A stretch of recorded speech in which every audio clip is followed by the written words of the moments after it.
Movies and TV are being milked like never before, and we're losing more content than ever. When I say, if you don't use it, you'll lose it, I'm not talking about your little meat. I'm talking about lost media. It's getting to a point where certain movies are made just to fail. But I should explain what lost media is. A few weeks ago, I uploaded a video and I didn't like a part of it, so I deleted that part. Now, you can never see that part ever again. It is essentially now lost media. But its exact definition is pretty vague. It happens because of studio negligence, poor archiving, or financial incentives. More on that later. But it's basically any piece of media that isn't accessible anymore. And there's some media that shouldn't be accessible. I'm looking at you, Fantastic Four. But it's not about the quality or content. It's about the people who worked hard on it not getting anything to show for it. For example, there was a 2020 Disney Plus movie called Black Beauty. And no, it wasn't about me. I do be horsing around though. But the movie's supposed to be a remake of Black Beauty, but apparently it's not a good remake. I'm not sure. I only watched this new one for this video, and let me tell you, it's not good. But it's not the worst movie. But that's not the point of this video. It's the fact that a ton of people worked hard on it, and now they have nothing to show for it because it was removed from Disney Plus, and you can't watch it anywhere else. Well, unless you pirate it, which I would never recommend. But I will say, peer-to-peer services depend on people caring about the content for it to all work.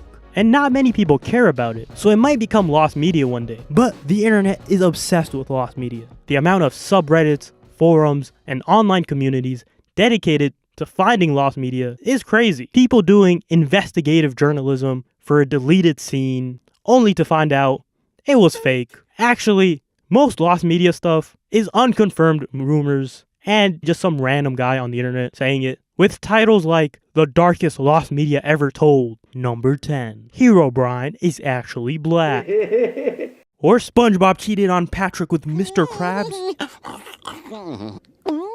But typically the videos where they find lost media are kind of boring because it's always just some guy who didn't know it was lost media and then he uploads it. That's it. But the videos before it, piecing together the clues, theorizing if it even exists, those are the exciting videos. The actual lost media itself is typically lost for a reason. It always kinda sucks, sometimes. The original cut of Metropolis being lost media is insane. It's such an important film that was simply gone. Mainly because film is really hard to preserve. Then again, there's also financial incentives, and I'll get to that in a second. But it's interesting that people care so much about lost media because there's an endless amount of regular content on Netflix and streaming services, but yet we decide to fixate on what we can't have. Enter 2020's Crater. It's a Disney Plus movie set in 2257 about a black kid losing his father, how predictable, who goes on an adventure with his friends to a big crater. It's your typical Disney feel-good movie, and it's not that bad. It's not that good, it's just kinda mid. Its reviews weren't that bad, but they also weren't that good. But I'm guessing not many people watched it, or it didn't meet the right taste clusters, as they say in the industry. Also, it just had no emotion. Kid Cudi kinda fell off. Nah, he completely just fell off. And they removed it from Disney Plus only 45 days after it came out, because Disney thought they could save some money by making it a tax write-off and not having to pay residuals. Residuals are basically the regular amount of money it generates that they have to pay the actors and the creators. And since it didn't get a physical release, it was impossible to watch. Well, you just can't watch it legally.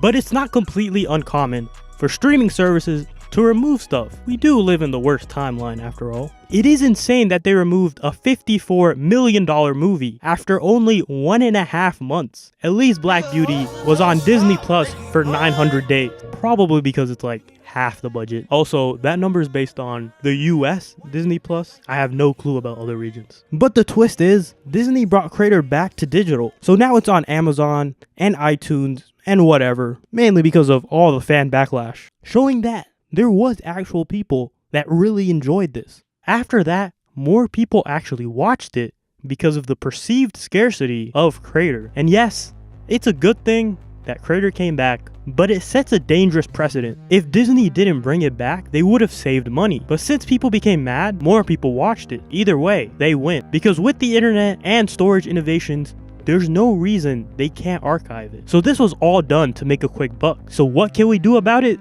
I don't know. I think it all comes back to the fact that we don't value art anymore. Since we have an endless stream of content, we can't value it. Even that word, content, devalues it. It groups together everything from film and YouTube videos right beside each other. Not to be a conspiracy theorist, but I think this might have been done deliberately. Since no one cares that a video from the internet has disappeared, what if they're trying to create the same sentiment for TV shows and movies? So as the lines are blurred from content and films, the less people care if they disappear too. While we have it all right now, we won't if we don't value it. Kinda crazy that Disney pump faked deleting that movie. People shouldn't do that. Lying to people, creating fake scarcity to get more views. Imagine if they made a movie called "This Movie Might Change in 24 Hours. Wait a minute. Anyways, thanks for watching. Leave a like, subscribe. Thank you.